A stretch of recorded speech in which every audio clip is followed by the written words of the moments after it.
Good day, folks. Thank you for joining us here on Your Health. We have a wonderful and informative program for you today.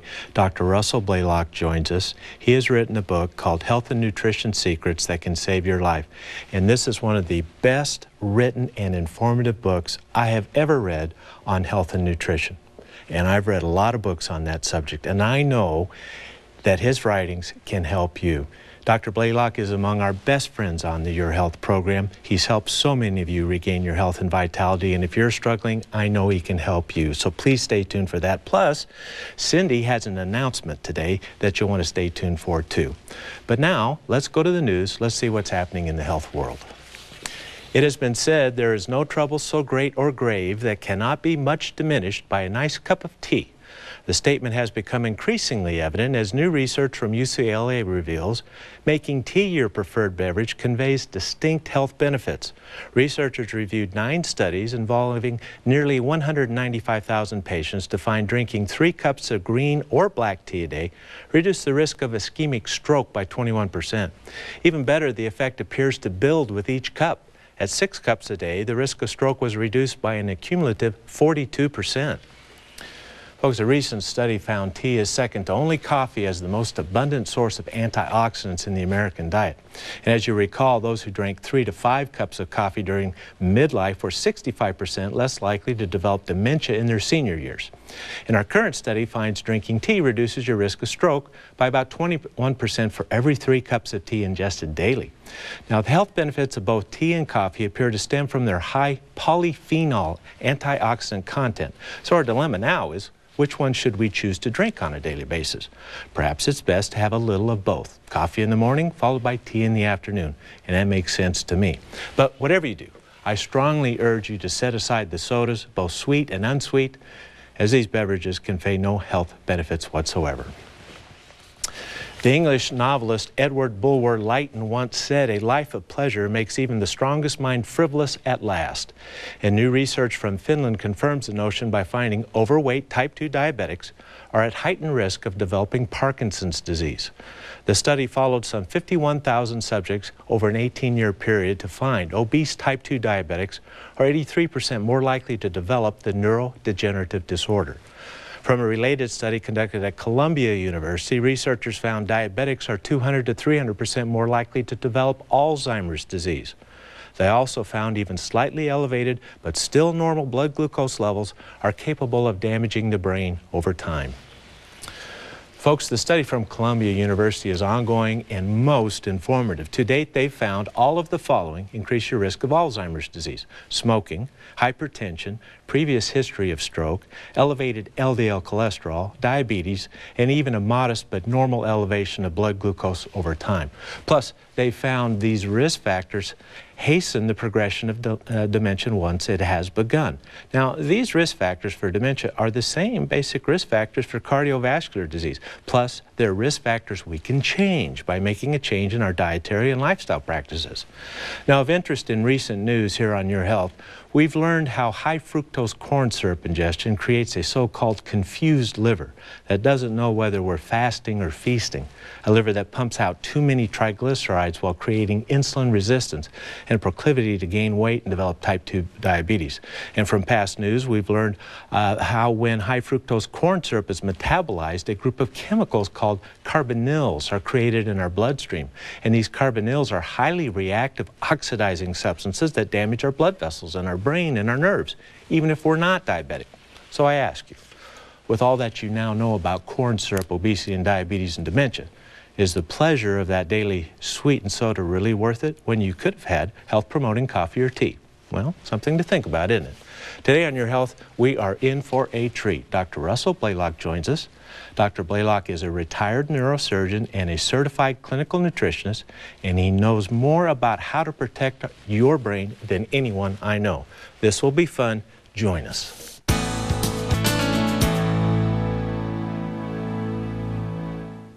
Welcome back, everyone. We are so blessed to be with you today, and we are so excited because today we're joined by Dr. Russell Blaylock. He's a board-certified neurosurgeon and the world's authority on excitotoxins and brain health. Today we're talking all about excitotoxins, about brain health, and about his book, Health and Nutrition Secrets That Can Save Your Life. Welcome, Dr. Blaylock. Thank you so much for coming all the way back to Dallas to be with us today. Well, thank you, Cindy. Thank you for taking time from your busy schedule. Dr. Blaylock, you have been a neurosurgeon for some 25 years. You're retired from that now, correct? Right. And now your alter ego has emerged, your nutritional interest. I'm really curious how you developed this interest in nutrition, because the surgeons I've met, they have a passing interest in nutrition, but they're mostly crisis intervention, just the opposite of nutrition and prevention. How in the world did you develop your interest in nutrition? Well, I can thank my father for it, because he was very interested in nutrition, and he was an electrician. Oh. But he was always interested in nutrition, and I was interested from the things that he would tell me and books he'd get me to read.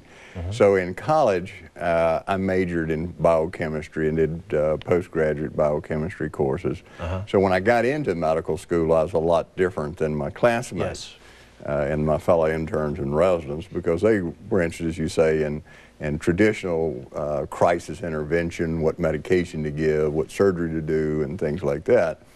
But as I started to studying surgical nutrition, that is, how to treat a surgical patient, how to enhance their healing, I found out that the patients did a lot better. They healed better, they had fewer complications, fewer infections. And so I began to apply it to my patients as an intern, and particularly as a neurosurgery resident. And what I found was, indeed, the patients did a lot better. Even with serious neurological damage, they heal more completely. Some of them made almost miraculous recoveries. And did your attending physicians, your mentors, appreciate your efforts, or did they say, that's nice, but we're not changing? How'd they receive it? Yeah, they pretty much ignored it. I mean, they really didn't pay much attention to it. Even the nurses would come forward and say, oh, the patients are just doing so much better when they get the things that you're doing. But the attending, the professors, just virtually ignored it and did things the way they always did it. You describe. Well, Richard, I just think it's so amazing, just to make the comment of the effect that his dad had on him. Yes, and he wasn't a doctor. He was wasn't a doctor, but I mean, that just shows us as parents the effect that we have on our kids. That's fantastic. Now, you describe in your book, and many people may not realize this, but a neurosurgeon deals a lot with head trauma, closed head trauma, automobile accidents, falling off ladders, and people are unconscious. We don't know if they're ever going to wake up, this type of thing. And when you're unconscious, you can't eat. Describe that scenario, because this is really what awakened your practice of nutrition. Describe how that plays out in a hospital for somebody. Well, what I noticed as a neurosurgery resident, that when the patients were severely brain injured, where they couldn't eat, that they were getting intravenous infusions of just sugar and water. Like a soda pop all day long. That would last for weeks. Yeah, weeks. And then they start them on some tube feedings, and when I examined the tube feedings, well, what's in this? I found it's just high in sugar, it's high in some bad fats. There's really not a lot of good nutrition in that either.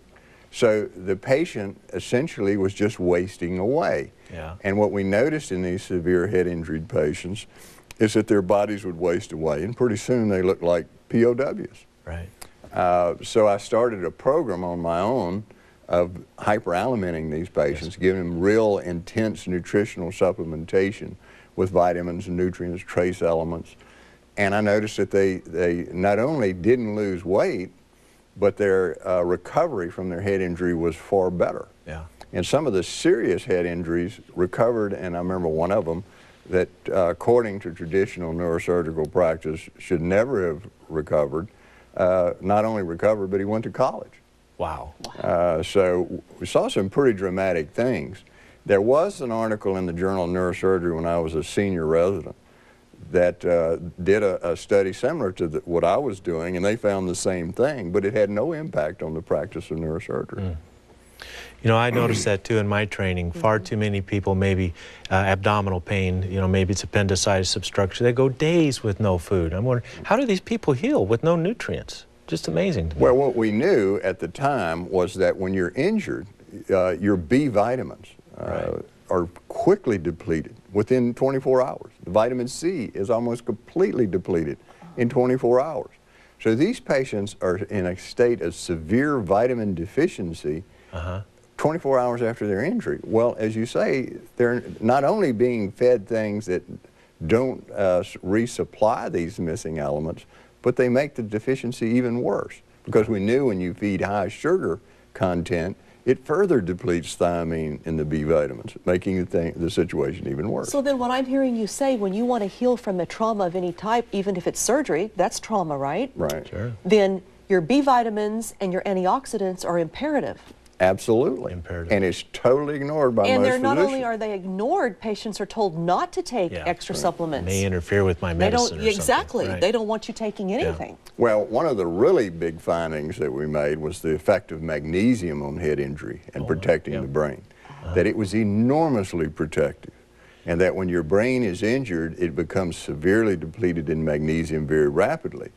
Well, for the last 20 years, I've attempted to get neurosurgeons to add magnesium to the intravenous infusions, and they won't do it. Yeah, they're afraid Why to It's do it. still not done because no one tells them to do it. And that's the answer I get a lot of times. Yeah. I say, well, there's all this I'm not going to be the research first. showing Not me. the benefit. Why don't you do it? And they say, well, no one told me to. Yeah. They're like little school children waiting for some elitist somewhere to say, hey, now you need to start adding magnesium to your infusion. So what we're saying then is you have to have this has to be in the published literature or in the directives by the hospital before they're going to do it. Literature. It's not just in the published literature. There has to be an elite person who's in the society, the American Association of Neurologic Surgeons, who announces that we need to put magnesium in all the IVs. Well, what could possibly be the downside to that? None. There's no downside. That's the thing. There's no side effects. There's no danger to it. For instance, as you know,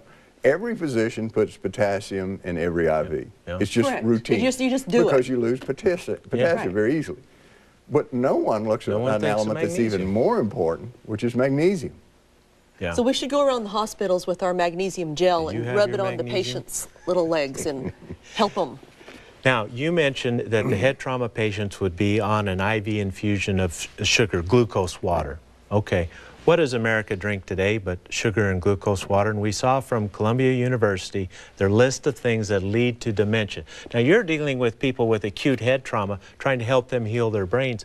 But are we pickling our brain with all the soda we're drinking? Let's talk a little bit about sugar, diabetes, and brain damage.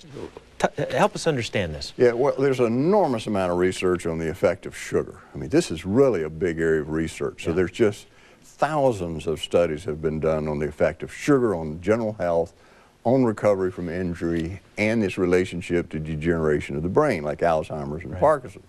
What they've discovered is even a moderate elevation of sugar is damaging to the brain. And in stroke patients, we know that even moderate elevations of sugar determine your prognosis. And if it's slightly elevated, your prognosis is poor. The higher the sugar, the worse your prognosis.